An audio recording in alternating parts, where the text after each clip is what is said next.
የሰሞኑ የአርሲን ግጭት እንውሰድ። የአርሲ ግጭትና የአንዳንድ ሰዎች የኮሙኒኬሽን ዘዬ አሳፋሪ ነው። አሜሪካ ሰለጠነች፣ ህዝቧ ስልጡን ነው ተብለው ከሚዘረዘሩ በርካታ ምክንያቶች ውስጥ አንድ የሚገዛኝ ነገር አለ። የአሜሪካ ወታደር የአሜሪካ መከላከያ ኃይል ሰሞኑ በነበረው ግጭት ውስጥ መካከለኛው ምስራቅ ውስጥ ይሳተፍ ነበር። በአሜሪካ ሁለት ትላልቅ ጎራዎች አሉ፣ የፖለቲካ ጎራዎች። ሁለቱም ጎራዎች ወይም ሁለቱም ጎራ የሚደግፉ ሚዲያዎች ብትሰሙ ጀግናው የሀገር መከላከያችን ለአሜሪካ ትልቅነትና ህልውና ዋጋ የሚከፍለው መከላከያችን ግን የማይረባው መንግስታችን ነው የሚሉት። መከላከያን አወድሰው መከላከያን አክብረው የመከላከያን ዋጋ መክፈል ቦታ ሰጥተው መንግስቱን ፖሊሲ አውጪውን ይወቅሳሉ። ይህ ትልቅ ስልጣኔ ነው። እኛ ሀገር ግን እየሞተ ያኖረንን ኃይል እንደ ገዳይ እንወቅሳለን። ይሄ ያለ መሰልጠናችን ማሳያ። ተቋም ማፍረስ፣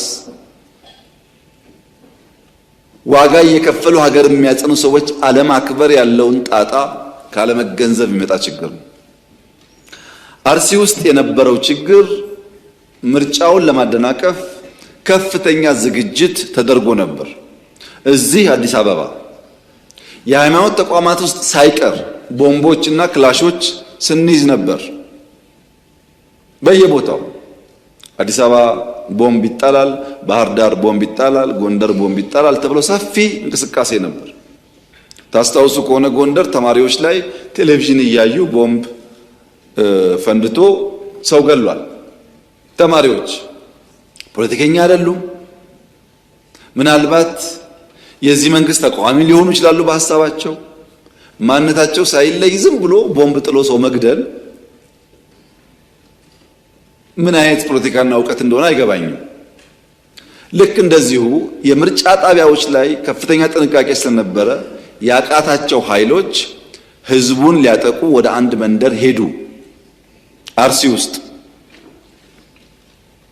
እዚያ መንደር ህዝብ የሚከላከል ኃይልና ህዝብ የሚያጠቃ ኃይል ተጋጠመ። በጥቅሉ አርሲ በነበረው ግጭት ህይወታቸው ያለፈ 11 ሰዎች ናቸው። ከ11ዱ ሰዎች 8ቱ ሚሊሻና ፖሊስ ህዝባቸው እንዳይገደል ተፋልመው ህይወታቸውን ገብረው የብዙ ንጹሃን ዜጎችን ህይወት የታደጉ ናቸው። እነዚህ ፖሊስና ሚሊሻዎች ክብር አይገባቸውም? እነዚህ ፖሊሶች ሚሊሻዎች ቤተሰብ የላቸውም? ልጆች የላቸውም? ለኛ ሞተው ሲያበቁ እነሱ እንደማወደስና እንደማመስገን የነሱ መስዋዕትነት ማራከስ በብዙ ፖለቲከኞች ይታይ ነበር። አሳፋሪ ነው። በእርግጥ 3 ንጹሃን ዜጎች በዚያ ግጭት ውስጥ ሞተዋል። በነበረው ግጭት ውስጥ ለምሳሌ የሃይማኖት መልክ መስጠት ታስቦ ነበር፣ ግን እዚህ ውስጥ ሙስሊሞች ሞተዋል። ባይዘው ሙስሊሞች የሞቱት በንጹሃን ዜጎች ብቻ አይደለም። ህዝብ ለመታደግ እየተፋለሙ የሞቱ ሚሊሻና ፖሊሶች ሙስሊሞች አሉበት። ምኑን ሃይማኖት ግጭት? ሰው እንዳይመታ እየተዋደቀ ያለን ሰው በሃይማኖት ጥላ መውቀስ ተገቢ ነው? ነገሩንስ በወጉ በቅጡ ሳይገነዘቡ ማራገብስ ተገቢ ነው? ይሄ አይጠቅመንም። ከዚህ የሚገኝ ፖለቲካል ትርፍም አያዋጣም። የሞተው ወንድማማች ነው።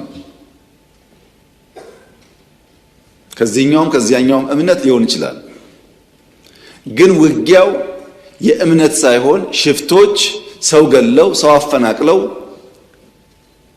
የነበረውን ሰላማዊ ድባብ ለማጠልሸት ስራ ተሰጥቷቸው እዛ ብቻ እንኳን በርካታ ቦታ ሌላውን አክሽፈነው ነው ያደረጉት ሙከራ ውጤት ነው። በዚያ ቦታ ላይ ህዝባቸውን ለመታደግ መስዋዕትነት ለከፈሉ የፖሊስና ሚሊሻ አባላት የተከበረው ምክር ቤት ክብር እንዲሰጥልኝ በትህትና ጠይቃለሁ።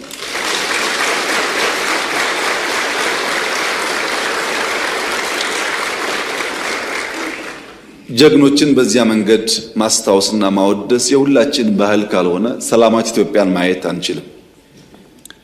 በዚህ ጉዳይ የተሳተፉ 22 ተጠርጣሪዎች በሕግ ቁጥጥር ስር ይገኛሉ። በርካታ የአባባሱ ሰዎችም እንዲሁ ተይዘዋል። የተፈናቀሉ ከ90% በላይ ተመልሰዋል። የቀሩትን በቅርቡ ይመለሳሉ። በነበረው ግጭት ሸሽተው የወጡ ሰዎች ነበሩ። እነሱ ወደ ቦታቸው ይመለሳሉ።